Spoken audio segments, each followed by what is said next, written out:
of folks asked me to put in the dimensions. So I did put also the dimensions in there. That made it a little bit easier than figuring out theoretically how to build it. But, it's something that you can experiment. And I wanted to also make it thought-provoking. I wanted you to say, no, that thing doesn't work. And I said, okay, prove it wrong. That's what Nikola Tesla did. Believe it or not, he said, okay, it doesn't work, but prove me wrong. It's a funny thing. It's a funny thing how life is. He got screwed literally, because he had a good heart. Of course, he wanted to be famous in a way. He found Westinghouse, and Westinghouse was a big name at that time. And he also wanted to make Nikola Tesla a good deal. And literally he approached Nikola and he said, hey, listen, our company's not doing very well, but I know we have a contract that we owe you so many millions of dollars, because that's what it was at that time. Compared to what we have now for money, I will owe you. And Nikola turned around and he took the contract and ripped it in two and said, "Don't worry about it. It's a shake of the hand and man to man." That doesn't exist anymore, and it didn't happen with Edison. Edison thought it was funny to take an individual that just came to the country and he was more of a genius than he was, because DC didn't work out too well, did it? I mean, we're all AC.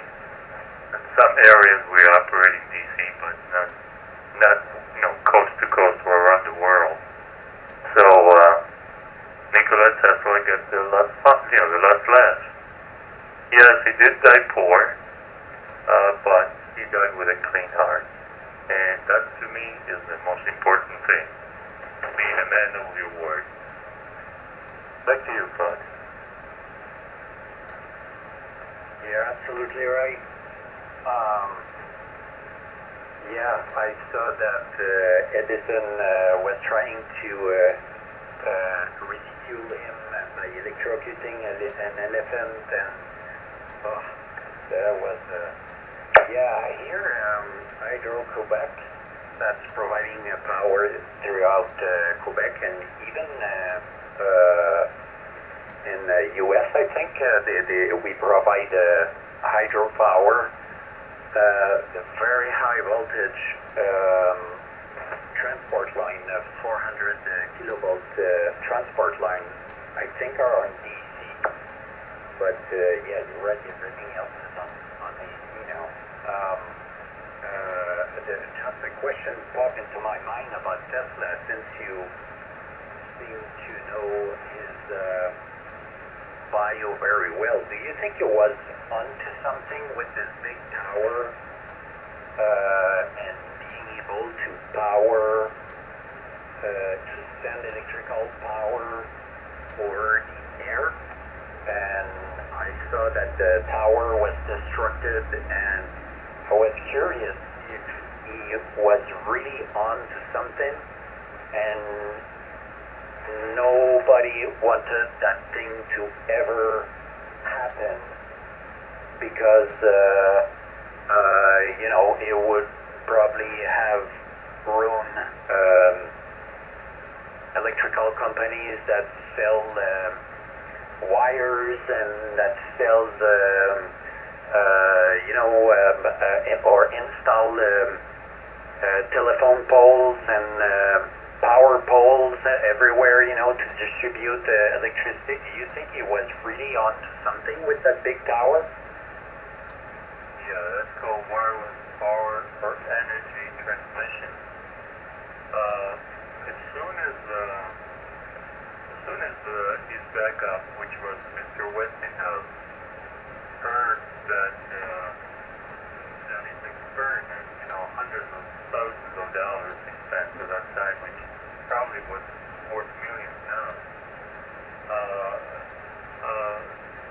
the money he took, he built a tower in Colorado, basically the first one as a test.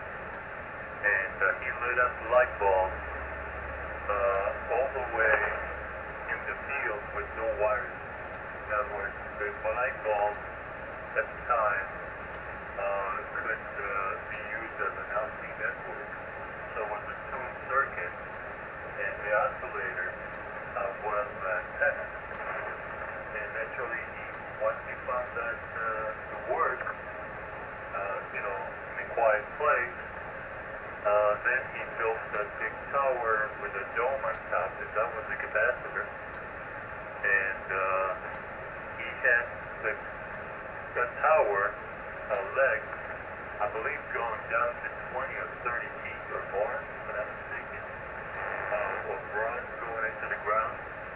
So now you are oscillating from the ether energy, which is what's around us, to the ground, which makes it a conductor. And now all of a sudden you have a fast. So the oscillator became a multi-oscillator, a megawatt oscillator, and that's what was causing the light to glow. He proved that by actually making a fluorescent light. He actually built neon and fluorescent light at that time. Even the early X-ray imaging, which was unheard of. But anyway, so what the story goes is that he took that wireless energy and transmitted it from one side of the room to the other by induction. So yes, he was up to something, but as soon as Mr. Westinghouse heard that, he said, well, if I can not plug in a meter and charge the customer, I think I'm going to take that idea and get rid of it, and it'll be no longer available. So his dream of the wireless energy became dull, became done. He took it away, it destroyed this technology that he built. Wow. Yeah, that's what I didn't even thought about, having a meter and charge for the energy you consume. I never even thought about that. I thought, wire companies would not have sold wires and telephone poles and whatnot. I didn't even thought about the electrical counters. Wow. Do you think it would be something feasible? I mean, that thing must radiate hell when you have radio close to that tower. Do you think it's? I know. Probably. Now the cell phones are charging wirelessly.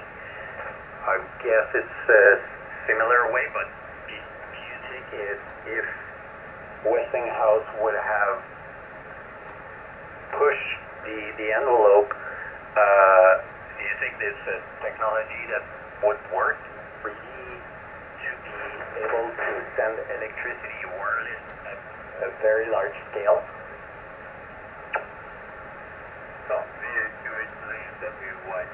well, think about it. Electromagnetic energy can be transferred from one circuit to the other as long as you have resonance, right?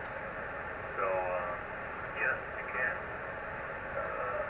But a lot of people think, they call them ridiculous and impossible, and you can't take one energy and get more out of the other one, and so forth.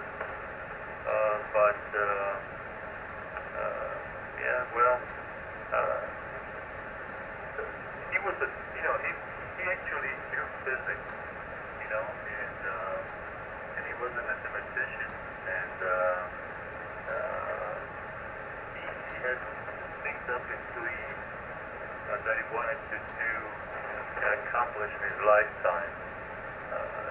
The Niagara Falls was there forever, but he's the one that took energy out of the falls and made electricity. So he's actually the one that but I go to the Canadian side of the falls, and I believe Nikola Tesla's monument is still there. Am I right? Really? That's possible. I don't know. Imagine that I'm in Canada and I've never visited Niagara Falls. So that's in my bucket list. And here, I think 80% of the electricity that is generated in Quebec is from hydropower. I think now maybe a little bit less because we are starting to have windmills, and I'm not sure if we still have a nuclear power plant, but here it's hydropower all the way. Here it's the main source of electricity, and I had not realized that Tesla did that for the first time. Yeah, he's the one that actually did all that.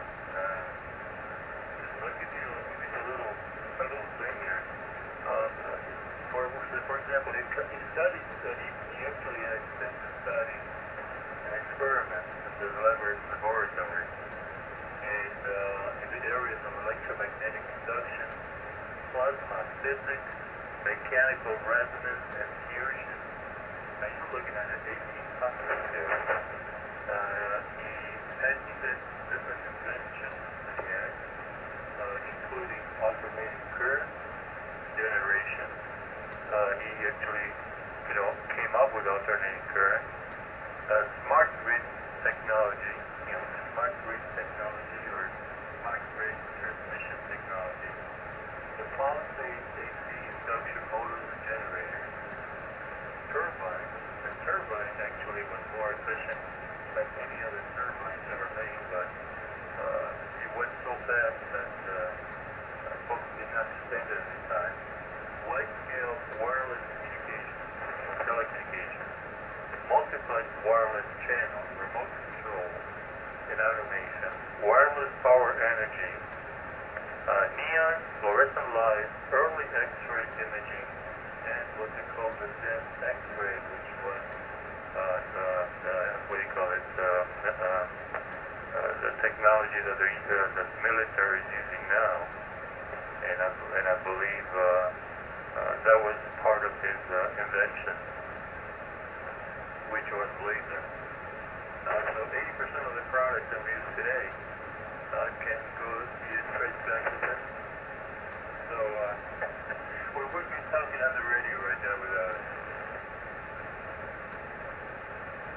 Yeah. Imagine if you could see how technology changed from his time to ours. Wow, that's amazing. Well, John, I don't know what to say. It's been a pleasure meeting you on the air and grab you like that while you were going away. It's very nice to listen to you. You're a very knowledgeable man, and you know what you're talking about. For sure, reading your QRZ page, I'll have some nice reading to do. And again, very nice to meet you, John. It's hopefully I'll catch you again some other time, and we can continue a very nice conversation. And very happy to have talked to you, and that you endure my crunchy English. So thank you so much, John, and sure do hope next time that you can continue maybe some other historical facts on Tesla, and I kind of realized that it's nice that Elon Musk has wanted to keep his name alive, and Tesla cars work with the AC motors, and it's nice at least the name won't be forgotten. As you see, many of the things we are now using, many of the technological things we're currently using is traceable back to Tesla. So awesome chap, John, again. Thank you so much for keeping your time with me this morning. I will have to head to bed now because my eyes are starting to get scratchy, and I don't want to miss anything of what you're saying. So I'll say 7-3, and hopefully I'll catch you again, and we can continue that maybe a little bit earlier. 7-3, John. Whiskey Yankee 2 Golf. This is Victor Alpha 2 Hotel Zulu. Okay, very good, Todd. Well, thank you. I appreciate it also. We started at 0648 UTC. So I'm going to put you under on my QSS page on the web and the contact. And right now it's 0811 or 12. So it gives you an idea of our conversation, and I found it very interesting. In both ways, and I appreciate very much our getting together and getting that one from yourself this morning. Take care, be well, my friend, stay safe and healthy, God bless you, and I'm sure we'll do it again in the future. I also got an email, you can always email me. That'd be interesting to get back to you too. We don't hear each other on the air. Have a wonderful morning there, everybody. UMSN. VA2 HZ, also VA2 Charlie Sierra Tango. This is Whiskey Yankee to Golf, New York. 73, good morning. All right, John. I would tell you to go visit my page, but I'm shy now reading your page. But all right, thank you, John 73, and you take care too. Happy holidays if we don't get in touch before that, and stay safe. Bye-bye. Bye-bye, Claude, and Merry Christmas and Happy New Year if we don't hear each other in the near future. WY2G 73. 73.